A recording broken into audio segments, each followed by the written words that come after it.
नमस्कार, आप देख रहे हैं अपना उत्तराखंड में राकेश। उत्तरकाशी जनपद के नौगांव बाजार के स्योरी फल पट्टी में आज बादल फटने से भारी नुकसान हुआ है। एक आवासीय भवन गदेरे के मलबे में दब गया। आधा दर्जन से भी अधिक भवनों में पानी भर गया है।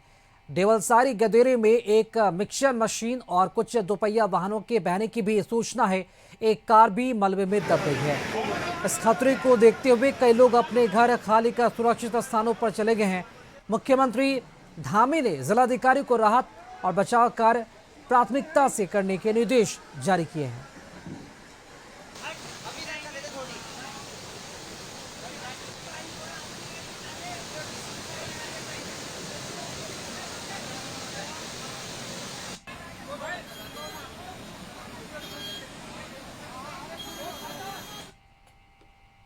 उत्तराखंड में मानसून की रफ्तार भले ही धीमी हो रही हो, लेकिन सड़कों की हालत बहुत खस्ता है। पीडब्ल्यूडी ने सड़कों को लेकर 15 सितंबर के बाद 2 टारगेट निश्चित किए हैं। पहला टारगेट 36 किलोमीटर सड़कों को लेकर रखा गया है, जिसमें ऐसी सड़कें हैं जिनको रिसर्फेसिंग किया या फिर रिन्यूअल की आवश्यकता होगी, और इस टारगेट को 15 सितंबर से लेकर नवंबर माह तक पूरा कर लिया जाएगा। दूसरा टारगेट उन सड़कों को लेकर है जिन सड़कों को पैच वर्क की आवश्यकता होगी। इन सड़कों का काम भी 15 सितंबर से शुरू होगा, जिसके लिए 100 किलोमीटर का टारगेट रखा गया है। जिन सड़कों में पैच वर्क होना है उन सड़कों को अक्टूबर महीने के अंतिम सप्ताह तक ठीक कर लिया जाएगा। कुल मिलाकर हल्द्वानी लोक निर्माण विभाग डिवीजन के पास 136 किलोमीटर सड़कों का टारगेट है, जिसको 15 सितंबर से ठीक करने की कवायद शुरू की जाएगी। आफ्टर मानसून जो कि 15 सितंबर के बाद 2 तरह के टारगेट हैं। एक तो ऐसी सड़कें जिसकी जो कि रिसर्फेसिंग की आवश्यकता हो, जिसका रिन्यूअल जिसको हम लोग कहते हैं टेक्निकल वर्ड में ड्यू है, तो उसके लिए लगभग 36 किलोमीटर का टारगेट है, जो कि 15 सितंबर के बाद स्टार्ट करते हुए नवंबर तक जो कि पूर्ण कर लेंगे। और उसके अलावा जो कि जिन सड़कों पे जो कि माइनर पैचेज बने हुए हैं, जो पैच बनाने से सड़क की मरम्मत हो सकती है, इन सड़कों पे जो कि 15 सितंबर से जो कि पैच मरम्मत का कार्य प्रारंभ कर देंगे, जिसकी कार्य योजना जो कि हमने ऑलरेडी जो कि अपने मुख्यालय को प्रेषित भी कर दिया है। और हमारा लगभग जो कि 100 किलोमीटर का जो कि टारगेट है, जिसे जो कि हम अक्टूबर माह तक जो कि कोशिश। केंद्र सरकार के जीएसटी में नए स्लैब को लेकर कांग्रेस ने कई सवाल खड़े करने शुरू कर दिए हैं। उत्तराखंड कांग्रेस ने इसे छोटे राज्यों की रीढ़ तोड़ने वाला करार दिया। कांग्रेस के मैंगलोर विधायक काजी निजामुद्दीन ने कहा कि इससे राज्य सरकार को 1500 से 2000 करोड़ तक का घाटा होगा। वहीं प्रदेश अध्यक्ष ने कहा कि केंद्र सरकार छोटे राज्यों को पंगु करना चाहती है और अब राज्य सरकारों के पास राजस्व का सीमित विकल्प ही रह गया है। हमारी स्टेट लगातार पिछले कुछ सालों से मैं देख रहा हूँ, एक तो डेफिसिट में है, हम लोग तनख्वाहों के लिए भी लगातार लोन ले रहे हैं और घाटे का बजट हमारा रहता है। अपने पैरों पे स्टेट कैसे खड़ी हो, अपनी स्टेट की जो सेंटर से आना है उसमें कैसे, अब जीएसटी लग गया, इसमें केंद्र सरकार का एक बहुत बड़ा षड्यंत्र है। वो राज्यों को पंगु कर रही है, उनको अपाहिज बना रही है, ताकि राज्य पूरी तरीके से केंद्र सरकार पर डिपेंडेंट हो जाएं। अकेले उत्तराखंड को 2000 से 3000 करोड़ रुपए का नुकसान होगा इस बार का जो स्लैब आया है। उत्तराखंड एसटीएफ ने नकली दवाइयां बनाने वाले गिरोह के 2 और सदस्यों को गिरफ्तार किया है। ब्रांडेड कंपनियों की नकली दवाइयां बनाने वाले गिरोह के अब तक कुल 12 सदस्यों को गिरफ्तार किया जा चुका है। एसटीएफ ने आरोपी प्रदीप कुमार और श्रुति डाबर को जीरकपुर पंजाब से गिरफ्तार किया है। एसएसपी एसटीएफ नवनीत सिंह भुल्लर ने बताया कि पकड़े गए दोनों आरोपी सेलाकोई देहरादून और हरिद्वार से नकली दवाइयों का सामान लेकर उसे अलग अलग जगह पैक करते थे। इसके बाद नोबेल फार्मेसी पंचकुला की मदद से एम्बुलेंस के जरिए अलग अलग राज्यों में इसकी सप्लाई किया जाता था। और विगत में भी ये पानीपत पुलिस द्वारा इसको कोविड काल में फर्जी रेमडेसिविर इंजेक्शन सप्लाई में भी ये जेल जा चुका है। और इसके अतिरिक्त आईसीजीएस पोर्टल से और राज्यों से इसकी क्रिमिनल हिस्ट्री, आपराधिक इतिहास के संबंध में जानकारी की जा रही है। और इसके जो अकाउंट्स की डिटेल है उसमें विगत 2 वर्षों में नकली दवाइयों के बिजनेस से लगभग 14 करोड़ की जो ट्रांजैक्शंस हैं इसके अकाउंट से जानकारी मिली है, और उसको भी विवेचना का पार्ट बनाया गया है। और विगत में कोतवाली रानीखेत के अंतर्गत माता घाट घंटेश्वरी मंदिर पिलखोली के पास से पुलिस और एसओजी की टीमें चेकिंग के दौरान स्कूटी सवार 2 युवकों को लगभग 16 ग्राम अवैध स्मैक के साथ गिरफ्तार किया है। गिरफ्तार अभियुक्त बागेश्वर जिले के रहने वाले बताए जा रहे हैं। दोनों अभियुक्तों के खिलाफ एनडीपीएस एक्ट में मुकदमा दर्ज किया गया है।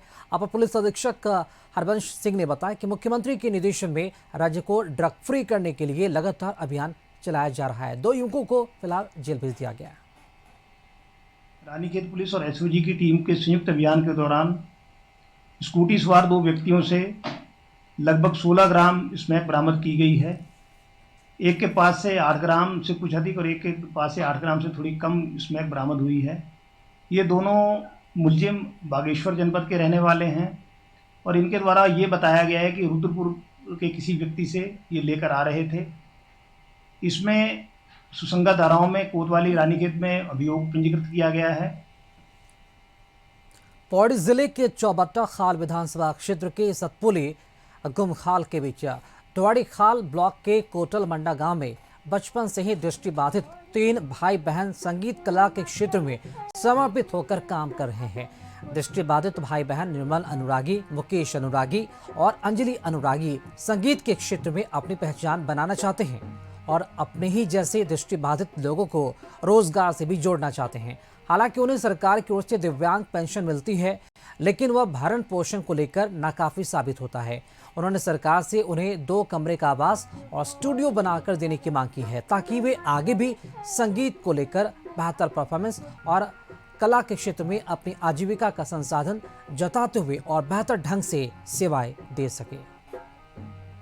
जी, मेरा नाम मुकेश अनुरागी है और मैं गुमखाल और सतपुली के बीच में रहने वाले हैं। हम तीनों भाई बहन और हमारे गांव का नाम कोटल मंडा है और ब्लॉक द्वारी खाल है। मतलब जब मैं 4 साल का था तब से मैं गाता भी था और मैं संगीत में हूँ तब से। सरकार से मेरी यही मांग है कि हमें एक स्टूडियो हमारे लिए हमें दिया जाए, जिससे कि हम अपना गीत और संगीत को आगे ले जा सकें और अपने संस्कृति के लिए अच्छा सा काम कर सकें। नवगठित जिला पंचायत नैनीताल की पहली बैठक हुई। इसकी अध्यक्षता जिला पंचायत अध्यक्ष दीपा धर्मवाल ने की। इस दौरान जिला विकास अधिकारी ने जिले में चल रहे विकास कार्यों की विस्तृत जानकारी दी। नवनिर्वाचित जिला पंचायत सदस्यों ने मानसून काल में क्षतिग्रस्त सार्वजनिक परिसंपत्तियों, पेयजल लाइन, सड़क मार्ग और कृषि को हुए नुकसान का मुआवजा दिलाए जाने की बात कही।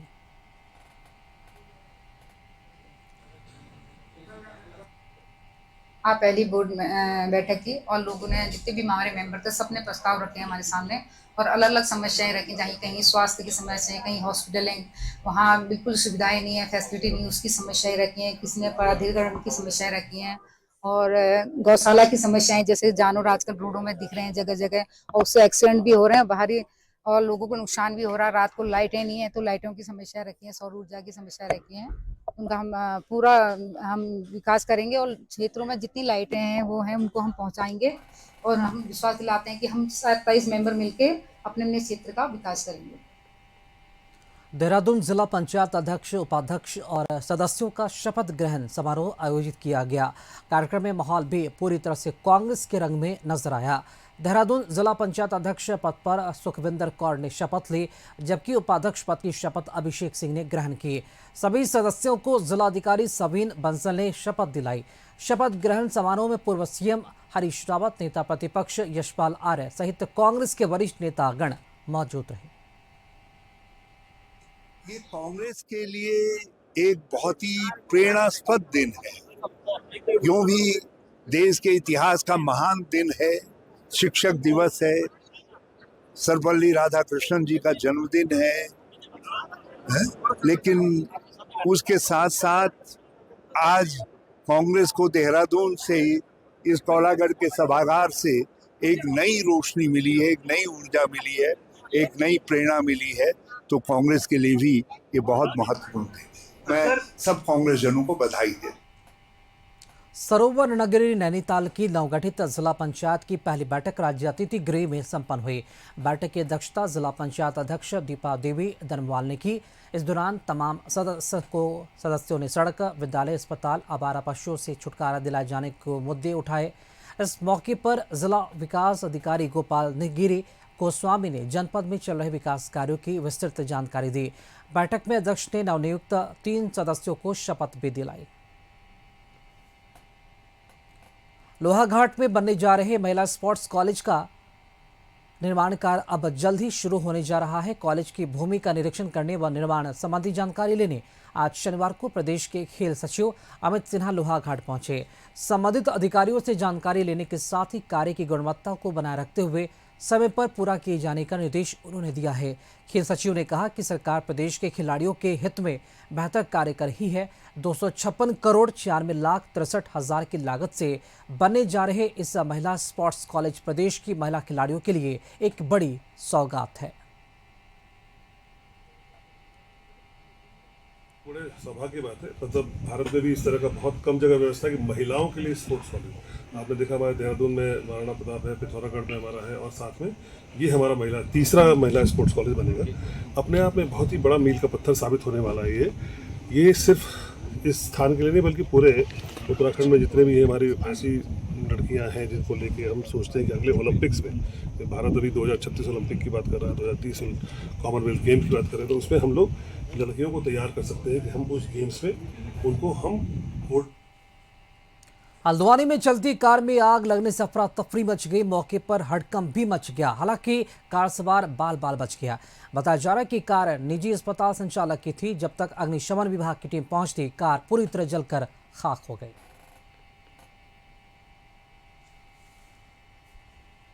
विकासनगर बाजार सिनेमा गली रामलीला मैदान में लगभग 60 वर्षों से रामलीला का आयोजन किया जाता रहा है। इस बार भी रामलीला के आयोजन को लेकर समिति के पदाधिकारियों ने स्टेज पर विधि विधान के साथ पूजा अर्चना की। इसके साथ ही रामलीला का ध्वज लेकर शहर भ्रमण किया गया। रामलीला ग्राउंड से सिनेमा गली, सनातन धर्म मंदिर से होते हुए मेन बाजार, पहाड़ी गली, चौक और अन्य प्रमुख स्थलों से झंडा गुजरा। समिति के पदाधिकारी के साथ रामलीला में पात्रों का अभिनय कर रहे कलाकार भी मौजूद रहे। ये 18 तारीख से 18 सितंबर से रामलीला शुरू होने जा रही है। 19 तारीख से शुरू होने जा रही है। विगत वर्षों की तरह लगभग इसको 50-60 वर्ष हो चुके हैं चलते हुए, और इसी अपनी संस्कृति को बचाए रखने के लिए इस पर्व का आयोजन किया जा रहा है। 22 तारीख को श्री राम बारात बहुत भव्यपूर्ण तरीके से निकाली जाएगी। उसमें आप सभी से निवेदन है कि सब शहरवासी और आसपास के लोग बढ़ चढ़कर हिस्सा लें। हरवटपुर नगर पालिका क्षेत्र को संवारने और बुनियादी ढांचे को मजबूत करने के लिए कई बड़ी योजनाओं की जल्द अब शुरुआत होने जा रही है, जिसका पूरा खाका तैयार कर लिया गया है। विकासनगर विधायक मुन्ना सिंह चौहान और नगर पालिका अध्यक्ष नीरू देवी ने 5 करोड़ रुपए से अधिक की गलियों और सड़कों का लोकार्पण और शिलान्यास किया। विधायक मुन्ना सिंह चौहान ने बताया कि स्वच्छता को लेकर 3 करोड़ 27 लाख रुपए की लागत से संचालित होने MRFC प्लांट की जमीन का आवंटन हो चुका है, जिस पर जल्द ही अब काम शुरू होगा। साथ ही नालों के सुधारीकरण और नवनिर्माण के लिए 5 करोड़ 3 लाख रुपए का बजट भी आवंटित कराया जा चुका है। करोड़ 31 लाख के करीब के काम तो है जो अवार्ड हो चुके हैं कॉन्ट्रैक्टर्स को, तो उनका तो आज एक प्रकार से शिलान्यास या उद्घाटन, जो कुछ भी कहिए, उसको करने जा रहे हैं। बाकी मैंने आप लोगों के सामने जो हमारे बहुत सारे प्रस्तावित कार्य है, जिसमें माननीय मुख्यमंत्री जी की घोषणाएं भी सम्मिलित है, जिसमें नगर पालिका के भवन और आवासीय परिसर का निर्माण होना है, लेकिन अभी भूमि उपलब्ध नहीं हुई, इस वजह रुका हुआ है।